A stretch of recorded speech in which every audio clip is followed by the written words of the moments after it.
그러니까 그 장치가 뭐였습니까? 제사제도였죠. 제사제도. 네?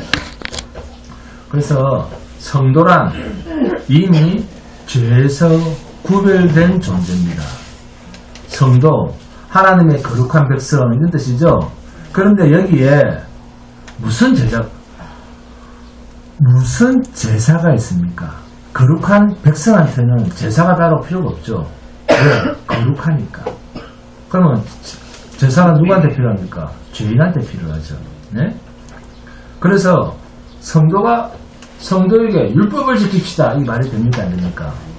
이 율법이 안 돼. 이 말이 안 되는 거예요. 네? 성도가 무슨 율법을 지킵니까?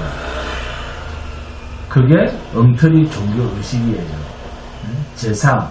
그러니까 제사와 예배는 하나님이 갖추시는데, 하나님이 죄인인 우리를 만나주시기 위해서 죄를 없애버리는 죄와 구별되는 의식을 하나님께서 하십니다. 그래서 제사장도 하나님이 세우시는 거예요. 제물도 하나님이 정하신단 말입니다. 드리는 시간도 하나님께서 정하십니다. 제사는 하나님이 마련하셔서 하나님이 받으시는 것입니다.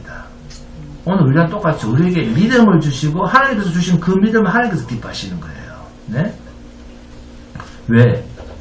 죄와 구별시키기 위해서. 그래서 제사는, 예배는 죄인 편에서는 무엇을 할 수가 없는 거예요. 성막과 성전은 하나님께서 우리와 함께 살겠다는 것입니다. 그래서 성막과 성전은 하나님께서 자기 백성들의 죄를 완전히 없애버리고 만나주시는 장소인 거예요. 그래서 반드시 죄를 없애는 의식을 하나님 편에서 마련해서 자기 백성을 죄 때문에 그 거룩한 하나님을 만나서 죽는 일이 없도록 안전장치를 한 것이 제사제도입니다. 하나님 편에서 자기 백성을 만날 때 자기 백성들이 죄 때문에 죽어나가는 일이 없도록 하나님 편에서 안전장치를 한 것이 예배요 제사입니다. 그런데 이 예배를 자꾸 인간들이 종교 의식으로 생각을 한다니까요. 내가 헌금을 많이 했다. 거룩한 생활을 많이 했다. 성경을 많이 읽었다. 금식 기도를 했다. 무당이 굿하고 작굿하듯이 무엇을 내놓고 작정 기도를 하고 종교 행위로 하나님을 만난다.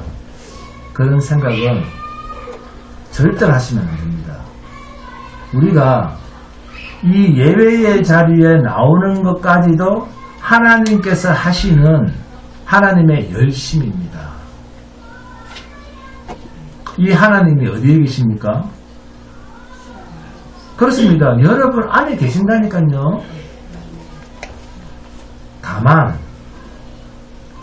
더러운 죽음으로 나아가야 할 이 육신이 우리에게는 있기 때문에 이 육신이 있어서 그 거룩하신 하나님을 구체적으로 알뜰살뜰 경험하지 못하는 한계가 있을 뿐입니다.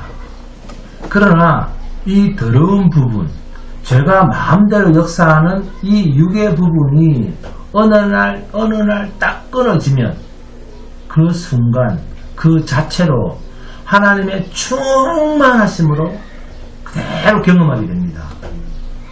성도라는 신분은 이렇게나 영광스럽고 대단한 존재입니다. 지금 여러분의 육신이 경험하듯이 구체적으로 하나님을 경험하지 못하니까 전혀 감각이 없는 자처럼 살 뿐인 거예요. 그래도 하나님은 여러분 안에서 역사하고 있습니다.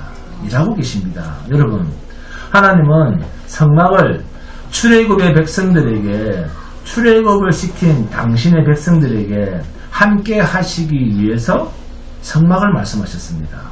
그래서 성막을 뭐라 부릅니까? 하나님의 장막이라 이렇게 말씀하시지 않습니까? 본문 22절입니다. 함께 공독합니다. 22절 시작. 성 안에서 내가 성전을 보지 못하였으니 이는 주 하나님 곧 전능하신 이와 및 어린 양이 그 성전이십니다. 이 성전이 출애굽 때 뭐라 불렀습니까? 성막이었습니다. 그런데 본문 22절에서 이 거룩한 새 예루살렘에 이 무엇이 안 보인다? 성전, 성막이 안 보인다는 거예요. 그래서 왜 성전이 안 보이지? 그러니까 뭡니까? 주 하나님 곧 전능하신 이와 및 어린 양이 그 성전이시니라. 아멘. 주 하나님과 어린 양이 성전이 되어 있는 거예요. 할렐루야. 그래서 성도라고 하는 존재는 그 안에서 함께 볼 수 있고 함께 누릴 수가 있는 존재인 거예요. 하나님 안에서. 자, 요한복음을 봅니다. 요한복음 2장 19절에서 22절입니다.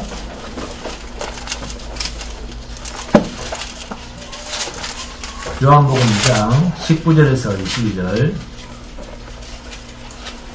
시작. 예수께서 대답하여 이르시되 너희가 이 성전을 하라. 내가 사흘 동안에 일으키리라. 유대인들이 이르되 이 성전은 46년 동안에 지었거늘 내가 3일 동안에 일으키겠느냐 하더라. 그러나 예수는 성전된 자기 육체를 가리켜 말씀하신 것이라. 죽은 자 가운데서 살아나신 후에야 제자들이 이 말씀하신 것을 기억하고 성경과 예수께서 하신 말씀을 믿었더라. 아멘. 누가 성전이라고요? 예수님입니다. 그런데 예수님이 성전이 되신 것을 제자들이 언제 깨달았다고요? 십자가 사건 이후에. 부활하신 이후에야 예수님이 성전이 되셨다는 것을 사흘 만에 일으킨다. 46년 동안 지은 건물로서의 그 엄청난 성전을 헐어라. 내가 사흘 만에 지을게 하는 그 말씀의 실체가 십자가 사건 이후에 사흘 만에 부활하신 이후에 제자들이 그 내용이 이 사건을 두고 하신 말씀이었구나 하는 것을 깨달았다는 것입니다. 자, 그러면 예수님이 성전이 되셨습니다. 그러면 본문 22절에서 성전이 없다라는 말은 주님이 성전이신데 우리에게는 건물로서의 성전은 없고, 그죠? 거룩한 성 새 예루살렘의 성전은 주 하나님과 주님 그리스도가 성전이 되신다는 것입니다. 네? 자, 요한복음 14장 봅니다. 요한복음 14장 1절에서 3절입니다. 요한복음 14장 1절에서 3절 시작. 너희는 마음에 근심하지 말라. 하나님을 믿으니 또 나를 믿어라. 내 아버지 집이 뭡니까? 성전입니다. 거할 곳이 많도다. 그렇지 않으면 너희에게 일렀으리라. 내가 너희를 위하여 거처를 예비하러 가노니 가서 너희를 위하여 거처를 예비하면 내가 다시 와서 너희를 내게로 영접하여 나 있는 곳에 너희도 있게 하리라. 나 있는 곳에 너희도 있게 하리라. 뭡니까? 그 처소잖아요. 나 있는 곳. 어딥니까? 처소잖아요. 처소. 처소를 예비한다 그랬습니다. 그러면 주님은 어디에 계십니까? 요한복음 14장 10절, 11절, 16절, 17절, 20절입니다. 함께 공독합니다. 10절 시작. 내가 아버지 안에 거하고 아버지는 내 안에 계신 것을 내가 믿지 아니하느냐. 내가 너에게 이르는 말은 스스로 하는 것이 아니라 아버지께서 내 안에 계셔서 그의 일을 하시는 것이라. 내가 아버지 안에 거하고 아버지께서 내 안에 계심을 믿으라. 그렇지 못하겠거든 행하는 그 일로 말미암아 나를 믿으라. 16절입니다. 내가 아버지께 구하겠으니 그가 또 다른 보혜사를 너희에게 주사 영원토록 너희와 함께 있게 하리니 그는 진리의 영이라. 세상은 능히 그를 받지 못하나니 이는 그를 보지도 못하고 알지도 못함이라. 그러나 너희는 그를 아나니 그는 너희와 함께 거하시며 또 너희 속에 계시겠습니다. 자, 20절입니다. 시작. 그날에는 내가 아버지 안에 너희가 내 안에 내가 너희 안에 있는 것을 너희가 알리라. 언제? 그날에는. 결국은 주 하나님과 어린 양 예수가 성전이 되신다는 이 이야기가 어떤 사건으로 우리 안에 이루어지고 있습니까? 주님께서 십자가에서 우리의 죄를 대속하시고 죽으시고 3일 만에 영원히 죽지 아니할 영광스러운 몸으로 부활하시고 하늘로 가서 처소를 예비해서 그리스도의 영으로 우리 안에 오심으로 주님이 아버지 안에, 아버지가 주님 안에, 우리가 주님 안에, 주님이 우리 안에 있게 됨으로써 우리가 무엇이 되었다? 성전 안에 있게 된 거예요. 네. 우리가 육신으로 그 안에 있는가? 아니죠. 육신으로 있는 게 아닙니다. 그리스도께서 영으로 오심으로 우리가 그 안에 있는데, 그러면 그 안에 있는 것이 육신입니까? 아니면 다른 존재입니까? 우리의 이 육체가 아닙니다. 우리의 새 생명입니다. 거듭난 하늘로부터 난 존재입니다. 이것을 바울 사도는 뭐라 불렀습니까? 속사람이라, 새사람이라 이렇게 이야기했습니다. 그러면 하늘로부터 난 존재, 또 다른 나라고 하는 존재는 뭘까요? 그러면 거듭났다는 그 존재는 반드시 어디로부터 시작이 되는가? 자, 요한복음 1장 봅니다. 요한복음 1장 12절에서 13절. 요한복음 1장 12절 13절 함께 공독합니다. 시작. 영접하는 자 곧 그 이름을 믿는 자들에게는 하나님의 자녀가 되는 권세를 주셨으니 이는 혈통으로나 육정으로나 사람의 뜻으로 나지 아니하고 오직 하나님께로부터 난 자들입니다. 이 거듭난 자는 어디로부터 났다고요? 하나님께로부터 났다. 그러면 하나님께로부터 났다는 것이 어떻게 나는가? 자, 요한복음 1장 14절입니다. 시작. 말씀이 육신이 되어 우리 가운데 거하심에 누굽니까? 예수님입니다. 우리가 그의 영광을 보니 아버지 독생자의 영광이요 은혜와 진리가 충만하더라. 이 예수님이 어떤 존재인가가 중요합니다. 자, 요한복음 14장 6절입니다. 함께 공독합니다. 요한복음 14장 6절. 예수님이 어떤 존재이길래 이분이 영으로 우리 안에 오시면 우리가 도무지 상상도 못하는 거룩한 새로운 새 생명으로 잉태가 되는가 하는 것을 6절을 읽어봅니다. 시작. 예수께서 이르시되 내가 곧 길이요 진리요 생명이니 나로 말미암지 않고는 아버지께로 올 자가 없느니라. 예수님이 생명이시기 때문입니다. 아시겠습니까? 누가 생명이라고요? 예수님이 생명이라는 거예요. 그래서 이 생명, 이분이 우리 안에 오시면 우리 안에 무엇이 잉태가 된다? 하늘의 생명이 잉태가 되는 거예요. 거듭난 새로운 생명이, 아멘? 확인합니다. 이 상태, 그리스도께서 우리 안에 오심으로 하늘로부터 임한 새 생명이 잉태가 되면 우리 안에는 어떤 일이 생기는가? 자, 요한일서를 봅니다. 요한일서 5장 18절입니다. 함께 공부합니다. 이 생명이 우리 안에 오면, 잉태가 되면, 요한일서 5장 18절, 시작. 하나님께로부터 난 자는 다 범죄하지 아니하는 줄을 우리가 아노라. 하나님께로부터 나신 자가 그를 지키시며 악한 자가 그를 만지지도 못하느니라. 그리스도께서 영으로 우리 안에 오심으로써 우리에게는 하나님께로부터 난 그 생명이 잉태가 되는 거예요. 그리고 이 생명은 우리 스스로 성장한다? 아니면 시작하신 그 생명의 근원이신 생명 되시는 그리스도께서 영으로 우리의 속 사람을 완성시킨다. 자, 전자입니까? 부자입니까? 부자입니다. 그러니까 결국 우리 안에 잉태되는 생명은 예수 그리스도께서 우리의 죄된 이 육신의 죽음을 주님께서 죽으시면서 함께 죽이시고 우리 안에 새 생명으로 들어오심으로 우리 안에 하늘로부터 잉태되는 새 생명, 속 사람이 시작이 된 거예요. 그러면 하나님 편에서는 성전 삼은 성도의 이 육신, 몸은 자 죽은 것으로 여기겠습니까? 아직도 우리의 이 육체가 산 것으로 여기겠습니까? 죽은 것으로 여깁니다. 우리 안에 새로운 생명이 따로 있기 때문에. 그렇다면 육신으로 하는 이 모든 종교 행위는 하나님 앞에서 내가 새벽기도 하니까 하나님이 받아준다 안 받아준다? 받아들여질 것이 있다 없다? 없습니다.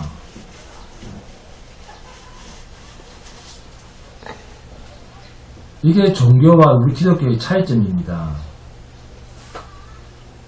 우리의 육을 죽여버렸단 말이에요. 그래서 바울 사도가 내가 십자가에서 못 박혀 죽었나니. 죽었나니. 이걸 좀 받아들이셔야 됩니다.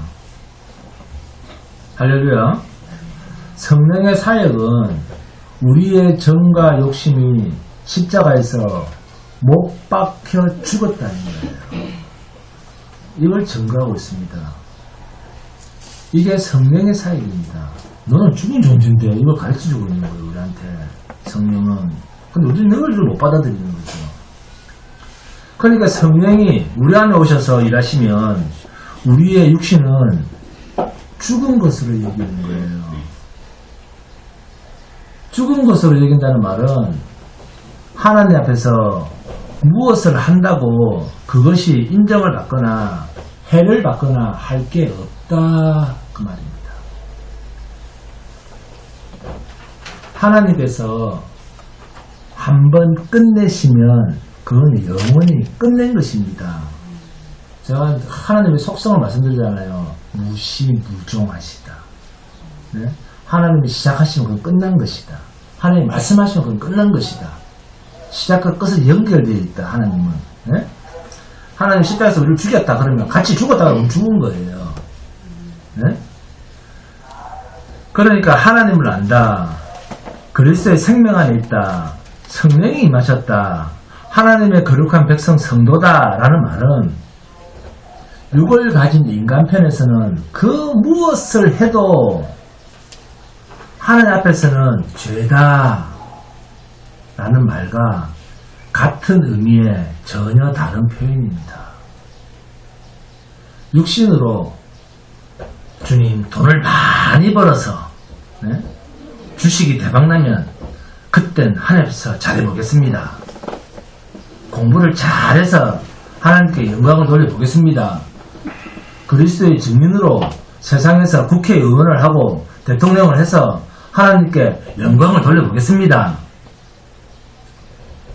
이게 전부 죽었다라고 하는 자기 육체에 그리스도께서 영으로 오셔서 옛 사람 육을 죽였다라고 하는 하나님 편에서의 선언을 전혀 인식하지 못하는 자들이 하는 말장난입니다. 이런 말에 격려해 주시면 안 됩니다. 김지숙 권사님. 너무 훌륭하다 그러면 안 됩니다. 네. 알지를 못하니까 인정을 못하죠. 알지 못한다는 말은 노골적으로 표현하면 성령이 없다. 진리의 영이 없기 때문에 알 수가 없는 거예요. 계시의 정신이 없는 거예요.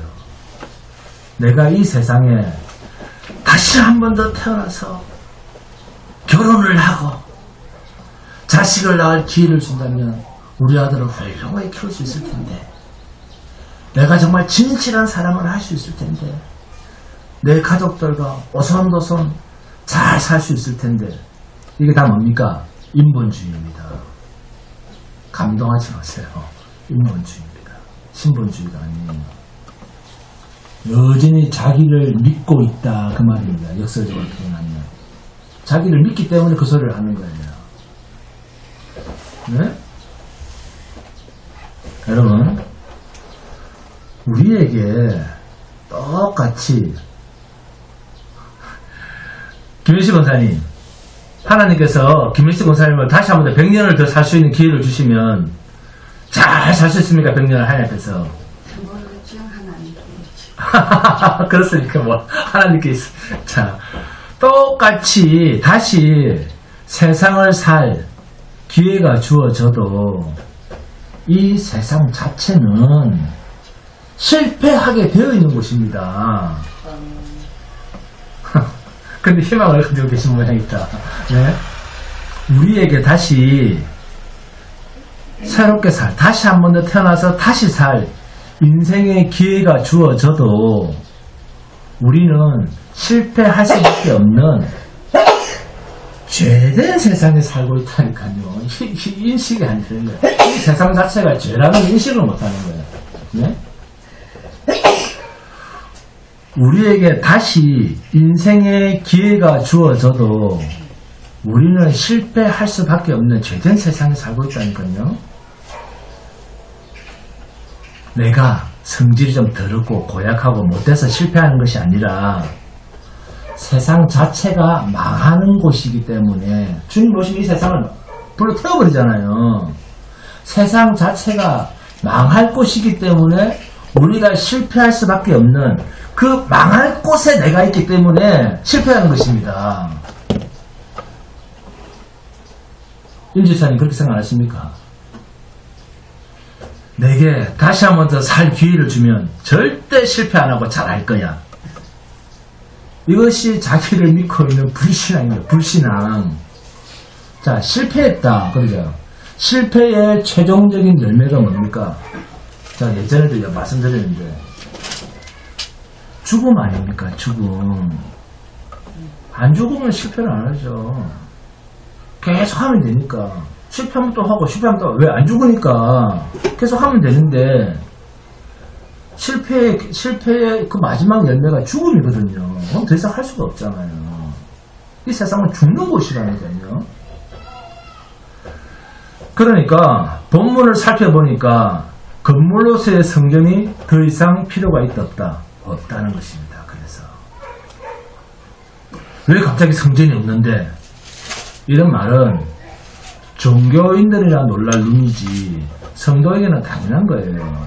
자, 그런데 그 성이, 자, 그 성이라는 이 말은 거룩한 성 예루살렘, 신부된 우리 자신을 이야기합니다. 본문 23절입니다. 함께 공부합니다. 23절 시작. 그 성은 해나 달이 비침이 있을 데 없으니 이는 하나님의 영광이 비치고 어린 양이 그 등불이 되십니다. 아멘. 신부된 자에게 햇빛이 필요하거나 무엇이 필요하거나 하질 않고 주님 자신이 햇빛과는 비교할 수도 없는 빛과 능력이 되시기 때문에 해나 달의 비침도 필요가 없는 거예요.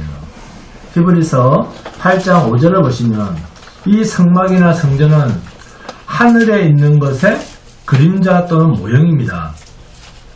그들이 섬기는 것은 하늘에 있는 것의 모형과 그림자라. 모세가 장막을 지으려 할 때에 지시하심을 얻은 것 같으니 이르시되 산과 모든 것을 산에서 내게 보이던 본을 따라 지으라 하셨느니라. 아멘.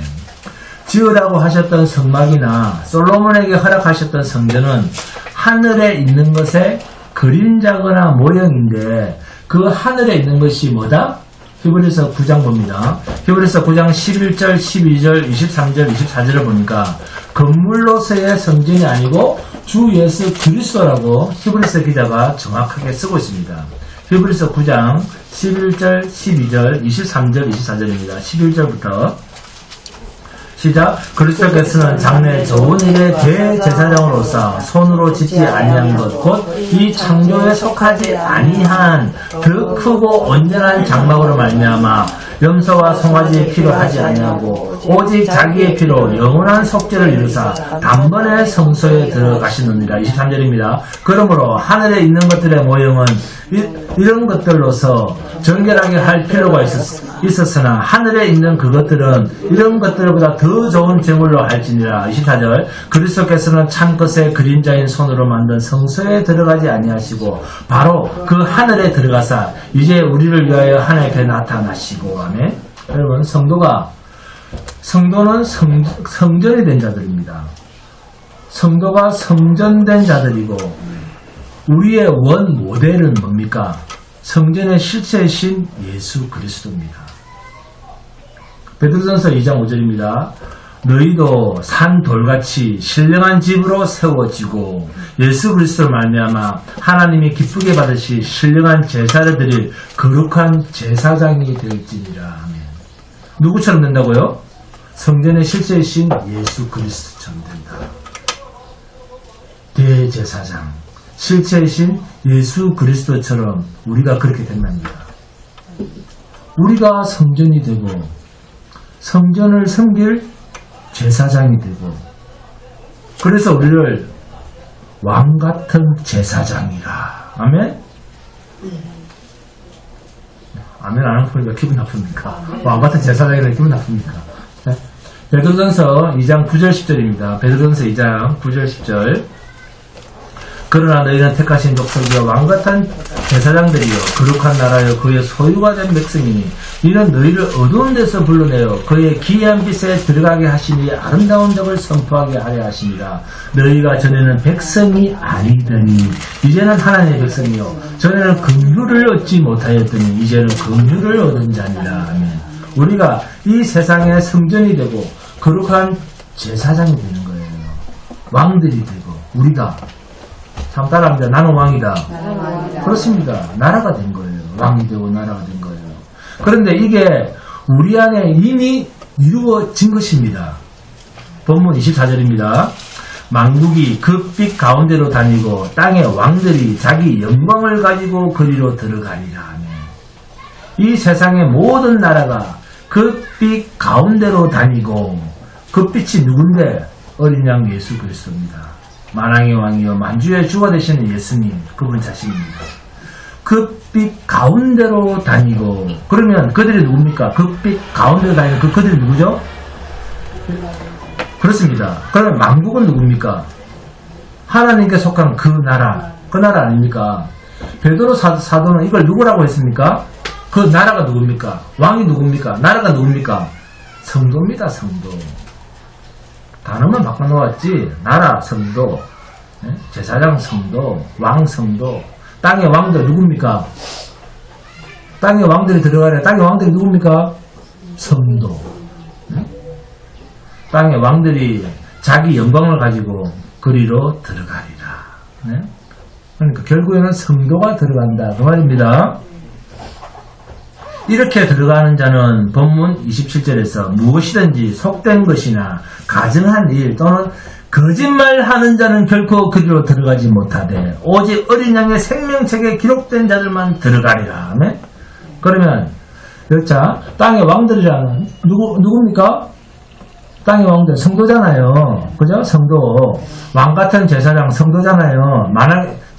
왕같은 제사장의 만왕의 왕 만주의 주와 함께 왕노릇하는 자들 성도입니다. 자 그러면 본문 26절에 사람들이 만국의 영광과 존귀를 가지고 그리로 들어가겠고 여기 이 만국은 만주의 주 만왕의 왕이신 그 나라의 영광을 가지고 들어가는 거예요. 성도는 이렇게 영광을 가지고 들어갑니다. 그 나라로. 자, 확인합니다. 이사야서 60장 봅니다. 이사야서 60장 1절에서 3절, 그리고 9절에서 14절입니다. 함께 공부합니다. 이사야서 60장 1에서 3절, 그리고 9절에서 14절입니다.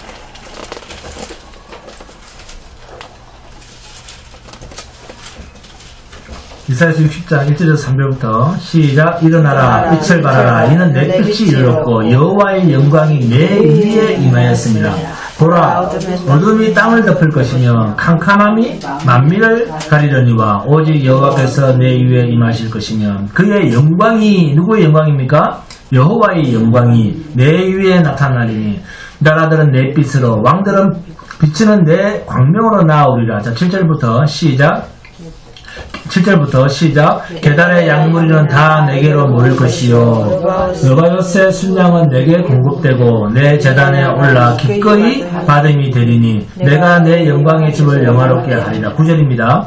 곧 섬들이 나를 앙망하고 다시스의 배들이 먼저 이르되 먼 곳에서 내 자손과 그들의 은검을 아울러 싣고 와서 내 하나님 여호와의 이름에 드리려 하며 이스라엘의 거룩한 이에게 드리려 하는 자들이라. 이는 내가 너를 영화롭게 하였습니다 하며 내가 너를 영화롭게 하였습니다. 그러면 성도를 어떻게 영화롭게 하는가? 10절 봅니다. 시작. 내가 노하여 너를 쳤으나 이제는 나의 은혜로 너를 불쌍히 여겼은즉 이방인들이 내 성벽을 쌓을 것이요 그들의 왕들이 너를 섬길 것이며 내 성문이 항상 열려 주야로 닫히지 아니하리니 이는 사람들이 내게로 이방 나라들의 재물을 가져오며 그들의 왕들을 포로로 이끌어오리라.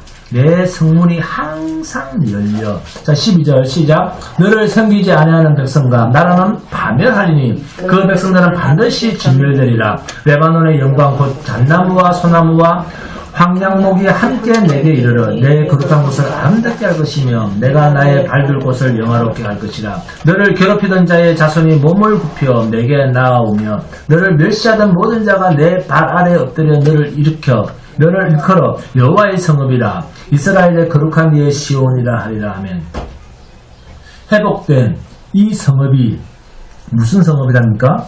여호와의 성읍이라잖아요. 이스라엘의 거룩한 이의 시온, 예? 거룩한 성 새 예루살렘 이런 말이나 여호와의 성읍이라고 하는 말이나 이스라엘의 거룩한 이의 시온이라고 하는 말이나 똑같은 회복의 의미로서 이야기를 하고 있습니다. 그리고 본문 25절에 나오는 낮에 성문들을 도무지 닫지 아니하리니 거기에는 밤이 없습니다. 어디서 많이 들어봤죠? 본문에서 나오잖아요. 낮에 성문들을 도무지 닫지 아니하리니 이 말이 이사야서 60장 11절에서는 성문이 항상 열려 이런 표현을 쓰고 있잖아요. 그죠? 그리고 본문 24절에 영광, 이 영광이 이사야서의 60장 9절에서는 이름은 영광이죠. 그죠? 영광. 그리고 13절에서는 영광 영화롭게 이렇게 이사야서 마지막 66장까지 이스라엘에 나타난 하나님의 영광입니다. 곧 성도의 영광입니다. 이 하나님의 영광이 골로새서 1장과 히브리서 1장에서는 누구라고 했습니까? 그리스도에게 있는 하나님의 영광이라. 예수 그리스도에게 있는 하나님의 영광. 또 이 영광이 또 우리에게 비치죠. 이게 하나님의 형상이라고 했습니다. 우리의 형상대로 사람을 만들자. 성도죠. 성도. 그러니까 그리스도로 말미암아 우리 안에서 이루어지는 그 모든 일들을 이스라엘의 역사 속에 담아서 그죠? 그림자로 우리에게 하나님의 나라, 성도의 정체성을 설명하시는 거예요. 세상으로 인한 하나님의 백성들이 가지는 그 능력의 시간들이 세상 힘들게 살았잖아요. 지금도 힘들게 살고 있지만 이 성도의 이 능력의 시간들이 결국은 하나님 자기 백성을 고난의 터널에 통과시켜서 영화롭게 하기 위한 세상이 알지 못하는 하나님의 비상한 지혜라는 것입니다. 이게. 그러니까 기도하면서 아이고 하나님 이 고난 없애주시고 이 고통 없애주시고 뭐 없애주시고 여러분 이 땅에 임한 거룩한 성 새 예루살렘 어디입니까? 이 땅에 임한 이 땅입니다. 이 땅이라고 그랬습니다. 이 땅에 임한 거룩한 성 새 예루살렘 자 어디입니까? 그렇습니다. 박수. 우리 유명한 거상에 박수 한번 주세요. 박수가 이렇게 인색해요. 한 살밖에 안 칩니까? 여러분 안에 있지 않습니까? 그러니까 세상에 전전 근거할 필요가 없습니다. 지금은 진짜 거지같이 살지만 천국은 나중에 올 것이다. 그런 건 아닙니다. 그런 건 아니지 않습니까? 그리스도께서 이미 이 세상을 이기셨습니다. 요한복음 16장 33절입니다. 이것을 너희에게 이르는 것은 너희로 내 안에서 평안을 누리게 하려 하니라. 세상에서는 너희가 환난을 당하나 감대하라. 내가 세상을 이기었노라 하면 이 이긴 자가 여러분 안에 있다니까요. 어떤 사건으로? 십자가 사건으로. 부활하심으로 이기셨다는 것입니다. 그러면 세상은 이미 패함을 당한 곳입니다. 자, 한번 따라합니다. 성도를 이길 수 없는 곳이 세상이다. 이거 하나만 명심하시면 됩니다. 성도를 이길 수 없는 곳이 세상입니다. 누가 지키시기 때문에? 세상을 이기신 주께서 우리를 지키시기 때문에. 이게 성도가 세상에서 존재할 수 있는 눈에 보이지 않는 너무나도 강력한 능력입니다. 왕같은 제사장들, 거룩한 나라입니다. 이 사실을 믿음으로 이해를 못하니까 이런 영광스러운 일이 언제 우리에게 닥치지? 주님 빨리 오셔야 되는데? 이러는 거예요. 자기 안에 주님이 계시다는 걸 인식을 못하는 거예요. 그러면서 뭘 합니까? 종교생활만 하는 거예요. 교회 다녀왔습니다. 성도는 이미 우리 안에 하나님 나라가 이루어진 것을 누리고 사는 자들입니다. 우리의 고통, 예루살렘이 회복이 되어서 하나님의 영광, 예수 그리스도와 함께 이미 하나님 나라에 들어와 있는 자들입니다.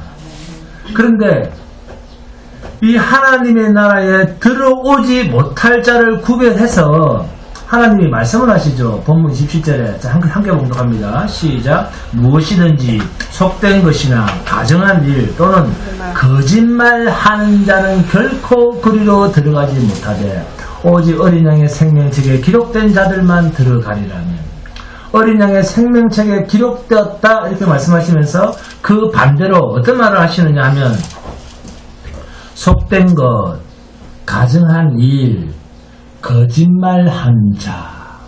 여러분, 거짓말 여기에 자신 있으시면 손 들어보세요. 네, 나 일평생 거짓말 한 적은 없다. 우리 그 임재사님은 경찰 출신이라 거짓말 한 적이 없는. 그렇습니까? 여기 자신 있으시면 손 한번 들어보세요. 아무도 없습니까? 왜 아무도 손 안 듭니까? 그럼 전부 사기꾼입니까? 거짓말만 하고 살았습니다. 사기꾼들만 모여있어요, 그러면. 여기서 말하는 거짓말을 국어 사전식으로 풀면 안 됩니다. 성경의 단어들을 윤리 도덕으로 풀면 안 됩니다. 그런 윤리 도덕적 표현이 아니에요.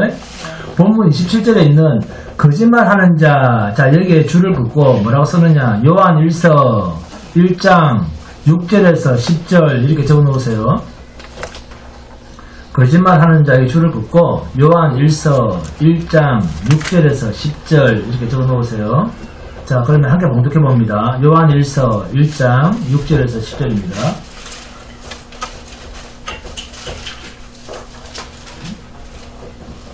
요한 1서 1장 6절에서 10절. 다 찾았습니까? 시작. 만일 우리가 하나님과 사귐이 있다 하고 어둠에 행하면 거짓말을 하고 진리를 행하지 아니함이거니와 그가 빛 가운데 계신 것 같이 우리도 빛 가운데 행하면 우리가 서로 사귐이 있고 그 아들 예수의 피가 우리를 모든 죄에서 깨끗하게 하실 것이요 만일 우리가 죄가 없다, 나는 죄가 없습니다 이렇게 말하면 스스로 속이고 또 진리가 우리 속에 있지 아니할 것이요 만일 우리가 우리 죄를 자백하면 그는 미쁘시고 의로우사 우리 죄를 사하시며 우리를 모든 불의에서 깨끗하게 하실 것이요 만일 우리가 범죄하지 아니하였다 하면 하나님을 거짓말하는 이로 만드는 것이니 또한 그의 말씀이 우리 속에 있지 아니하리라면 나는 죄가 없다 하는 사람은 뭐 하는 자다? 거짓말하는 자다. 네? 이것은 누구를 거짓말쟁이로 만드는 것이다? 하나님을 거짓말쟁이로 만드는 것이다. 나는 죄가 없습니다 라고 하는 사람은 하나님을 거짓말쟁이로 만드는 자다. 그러면 거짓말은 무엇과 관련이 있다? 거짓말은 죄와 관련이 있습니다. 네? 그런데 이 죄가 자, 이 육신을 가진 자, 우리는 모두는 육체를 가지고 있잖아요. 이 육체를 가진 자가 나는 죄가 없다 라고 말하면 자기도 거짓말쟁이가 되는 것이지만 누구도 하나님도 거짓말쟁이로 만드는 것이다. 이렇게 이중적으로 못을 받고 있습니다. 그리고 요한 1서 1장 6절에 어둠에 행하면 무슨 말이죠? 요한 1서 1장 6절에 어둠에 행하면 이라는 말은 뭡니까? 율법적 행위로 뭘 해야 된다, 하지 말아야 된다. 율법적 행위로 자신이 의로운 척 하는 자, 이 말입니다. 율법적 행위로 자신이 의로운 자인 것처럼 하는 자, 그런 뜻이에요. 하나님 앞에서 죄 없다 하는 것은 뭡니까? 거짓말이라고 그랬죠? 거짓말이라는 거예요. 이 말은 율법의 행위로 자신을 의롭게 만들어 가고자 하는 자들이 전부 천국이 임할 수가 없는 하나님의 회방꾼들이다, 그 말씀입니다. 자기 죄를 인정 안 하니까, 그죠? 무엇이든지 속된 것이나 가증한 것 또는 하나님 앞에서 자기의 행위로 거룩하게 살아가겠다고 하는 자들은 절대로 내 나라에 못 들어온다. 들어올 수 없느니라. 이 말이 거짓말하는 자입니다. 그러니까 독생자 아들의 피로 깨끗게 해주시는 것을 우리는 예수님의 피로 우리의 죄를 깨끗이 씻음을 받기를 원하는데, 네? 예수님이 우리의 죄를 깨끗하게 해주시는 것을 거부하고 내가 하겠습니다, 내가 율법을 지켜서 내가 하겠다고 하는 자들은 하나님 나라에서 필요 없다는 거예요. 그런데 은연중에 우리 기독교인들이 율법을 많이 이렇게 율법에 매여 있어요. 그러니까 하나님 나라에는 하나님 나라에서 내가 하나님 뭘 했습니다, 내가 이거 했습니다, 이 율법 잘 지켰습니다, 자기 것을 훈장처럼 달고 있는 자는 단 한 사람도 없습니다. 거룩한 성 새 예루살렘에는 없다 그 말입니다. 교회 안에는 그런 사람은 없어요. 그러니까 육신으로 존재하고 있는 성도는 진리의 빛 앞에서 자신의 모습, 육신의 모습을 좀 보라는 것입니다. 네가 어떤 존재인가를. 주님의 빛 앞에서, 그 율법 앞에서 네가 얼마나 추한 모습인가를, 얼마나 실패한 모습인가를, 그 죄된 육신을 네 스스로 벗어낼 능력이 너에게는 있는가 하는 것을 좀 보라는 것입니다.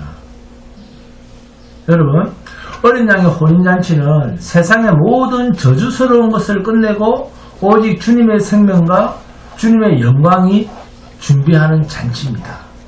그래서 주님이 예비하신 신부된 교회는 이 주님의 신실하신 약속 하나만 붙들고 세상의 모든 것을 버린 자처럼, 모든 것을 얻지 못한 자처럼 살아가는 자입니다. 왜요?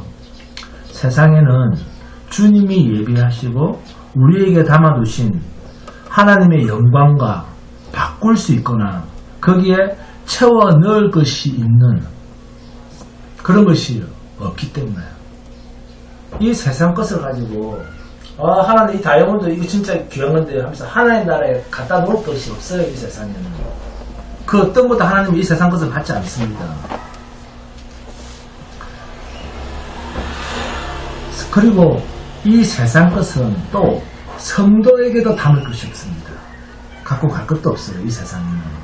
골로새서 1장 15절입니다. 그는 보이지 않은 하나님의 형상이시요 모든 피조물보다 먼저 나신 이시니. 예수는 하나님의 형상입니다. 이 형상을 지닌 자는 자기를 부인하고 자기를 부정합니다. 그 영광스러운 존재가 내 안에 생명으로, 새 생명으로 잉태되었기 때문에 이 육체, 실패할 수밖에 없는, 더럽혀질 수밖에 없는 이 육신, 옛사람인 나를 부정하지 않을 수가 없습니다. 이것을 주님은 어떻게 표현하시느냐? 나를 따라오려거든 자기를 부인하고 있습니다. 너는 없고, 너는 이미 죽었고, 그 말이에요. 근데 이걸 자꾸 나는 죽은 존재라는 것을 인식을 못하는 거예요. 자기를 부인하고 그 다음에 뭡니까? 그렇습니다. 자기 십자가를 지고 자기의 환경과 형편과 이 모든 조건들을 지고 나를 쫓을 것입니다. 어렵죠, 그죠? 그게 참 어렵습니다. 네? 이 말로 대신하신 거예요. 로마서 8장 28절 29절입니다. 우리가 알거니와 하나님을 사랑하는 자, 곧 그의 뜻대로 부르심을 입은 자들에게는 모든 것이 합력하여 선을 이루느니라. 하나님이 미리 아신 자들을 또한 그 아들의 형상을 본받게 하기 위하여 미리 정하셨으니 이는 그런 많은 형제 중에서 맏아들이 되게 하려 하십니다. 미리 정하셨으니 아들의 형상을 본받도록 하시기 위하여 미리 하나님이 정하셨다는 거예요. 그리고 모든 것이 합력하여 선을 이루느니라 할 때 이 선은 뭡니까? 하나님, 그렇습니다. 하나님입니다. 하나님 외에는 선한 자가 없다. 선이 없다. 그렇습니다. 그래서 우리 인간끼리 세 명 모여가지고 뭐 선을 해가자. 그 선은 아니에요. 선은 하나님입니다. 하나님이 일하셔서 우리 안에 하나님의 형상으로 끝을 맺을게 그 말입니다. 내가 이래서 우리 안에 하나님의 형상으로 종교를 짓는다, 완성시키신다, 이 말씀입니다. 이 말 자주 쓰는 말이니까 잘 기억해 놓으세요. 우리가 해서 선을 하는 거 아닙니다. 고린도전서 15장 48절 50절 함께 봉독합니다. 고린도전서 15장 48절에서 50절입니다. 시간이 되시는 분은 고린도전서 15장 한번 전체 한번 읽어보세요. 고린도전서 15장 48절에서 50절입니다. 설교 시간이 짧기 때문에 자 48절부터 시작. 무릇 흙에 속한 자들은 저 흙에 속한 자와 같고 무릇 하늘에 속한 자들은 저 하늘에 속한 이와 같으니 우리가 흙에 속한 자의 형상을 입은 것 같이 또한 하늘에 속한 이의 형상을 입으리라. 형제들아 내가 이것을 말하노니 혈과 육은 하나님 나라를 이어받을 수 없고 또한 썩는 것은 썩지 아니할 것을 유업으로 받지 못하느니라. 아멘? 썩을 것을 썩지 아니할 것으로 바꿔서 받는 거예요. 이게 거듭난 인생입니다. 속사람입니다. 이것은 예수가 영으로 오셔야만 이루어지는 일입니다. 그 생명이. 그래서 주님께서 어린 양의 생명책에 기록된 자들 뿐이다. 이 한정된 말씀은 세상을 짓기도 전에 창세 전에 하나님이 정해 놓으신 것입니다.